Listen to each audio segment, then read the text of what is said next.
Hello dear students, today we are going to begin lesson number 8, Those Three Bears by Ruskin Bond. And before we start reading this text, let us see something about Ruskin Bond from page number 106. He was born in the year 1934, is an Indian writer. Many of his works reflect his childhood years spent in the hills. Some of his famous works include The Blue Umbrella, A Flight of Pigeons, and the short stories A Tiger in the House, The Parrot Who Would Not Talk, The Eyes Have It. Ruskin Bond receives Sahitya Academic Award for Our Trees Still Grow in Dehra in the year 1992. He also received Padma Shri in the year 1999 and Padma Bhushan in the year 2014. So this is all about Ruskin Bond. We'll now come to page number 103. Ruskin Bond is much loved Indian writer of children's stories and poems. He has lived most of his life in the foothills of the Himalayas. He has written many stories about nature and animals. And in this story, we are going to see that he tells us about the 3 times when he came close to the Himalayan bears. So actually, we are going to see his encounter or his meeting with the 3 Himalayan bears. And secondly, we will see Himalayan villages. So what are the types of villages are there? He has also given brief descriptions of that. Next, a night experience in his friend's house. So that too also we are going to see.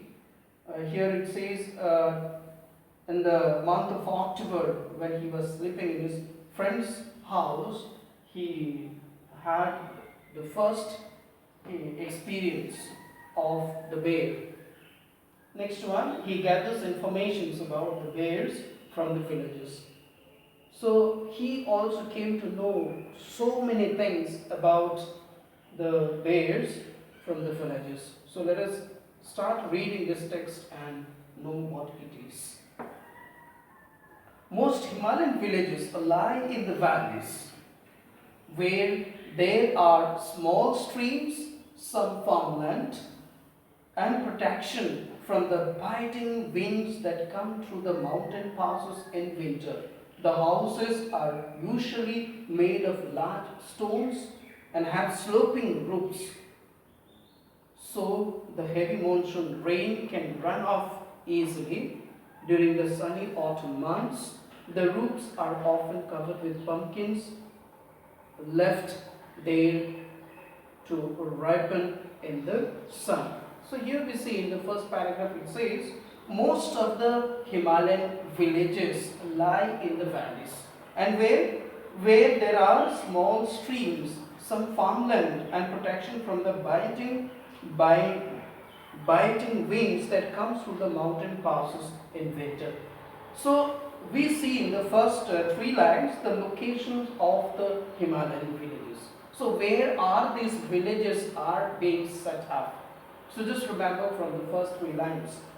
Let us move on. The houses are usually made of stones. Now we see what it is made of. The houses that they are building or have built, it is made of what? It is made of large stones and have sloping roofs. So the heavy monsoon rain can run off easily. And during the sunny autumn months, the roofs are often covered with the pumpkins. Why is it? Just because the pumpkins are left there to be ripened in the sun. Let us move on. One October month, when I was sleeping at a friend's house in a village in these hills, I was awakened by a rumbling and tumbling on the roof.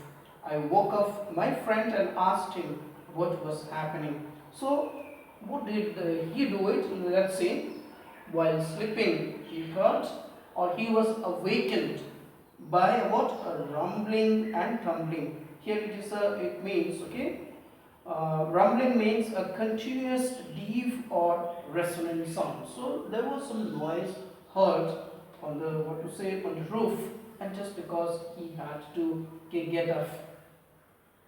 After getting up from his sleep, he woke up his friend and asked him or inquired about the happenings. And what did his friend tell him? Let's say, it's only a bear, he said. It's trying to get in. And then you see, okay, what kind of response his friend is giving, you see? He says, it's only a bear. So that means, okay, he doesn't have to worry. It's trying to get in. And he further asked one more questions. And telling him, okay, and trying to tell him also that the bear is trying to get inside the house. Then you see, no, it's after the pumpkin. And in response, he says, okay, his friend says that no, it's not going to come into the house. A little later, when we looked out of the window, we saw a black bear making off through a field, leaving a trail of half-eaten pumpkins.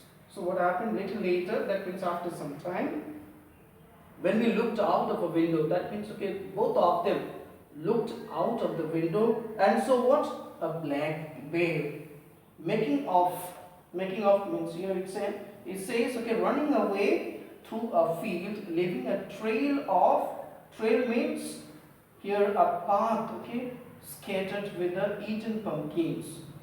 So what did they see? They saw what?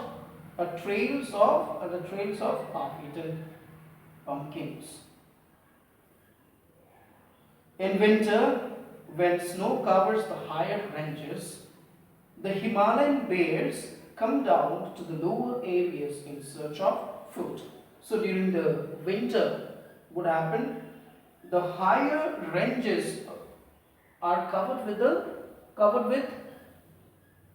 with here it says snow, and the Himalayan bears, okay, have to come down to the lower areas to look for food. Sometimes they forage in fields, and because they are short-sighted and suspicious of anything that moves, they can be dangerous. So here it says that when they come down, okay, they just look for food. And sometimes it says, okay, sometimes they forage in the field. Forage means search for food in the field, and because they are short-sighted, and short-sighted means, okay, unable to see far away things. They are able to see the things which are closer or nearer to them. And suspicious, it says, okay, suspicious means they don't trust anyone. So very doubtful. So anything that moves, okay, something, okay, if they see something moving some way, so they become very doubtful or suspicious. They can be dangerous, but like most wild animals, they avoid humans as much as possible. And we see, like most other wild animals, bears also avoid human being as far as possible. Village folk always advise him or advise me to run downhill if chased by a bear. So village folk, the people of the village, always advised him that in case he is chased by a bear, then he should come or run downhill instead of going uphill. They say bears find it easier to run uphill than down. I'm yet to be chased by a bear. And he says, okay, I'm yet to be chased. That means, okay, he is not yet being chased by a bear.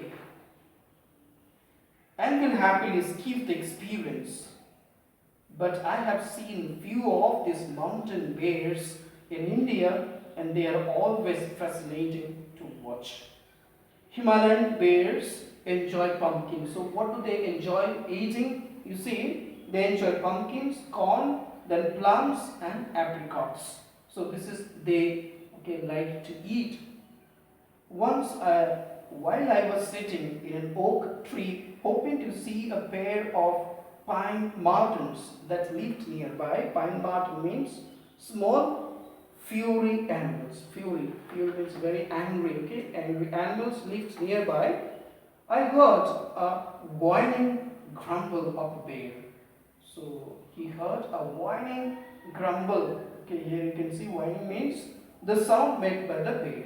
So he heard the sound of a bear, and presently a small bear walked into clearing beneath the tree. And presently, that means very soon, he saw a bear walking beneath the tree. He was little more than a calf. And how big was this bear? It was a small, he's more than a calf. That means little bigger than a calf. And I was not afraid. I sat very still, waiting to see what he would do. And the author was not at all afraid, and he just waited to see the bear. So, for today we are going to read after here, and I ask you to write down the meaning of the words given from page number 144. Write the meaning of the words. Page number 104. From here, just write down the meaning of these words and try to, learn all these meanings. And there are so many questions, which can be made. So I'll just make the questions, short questions for you and give it to you. So I ask you to go through these lessons as many times as possible. In case of any difficulties, you may ask me. Thank you so much.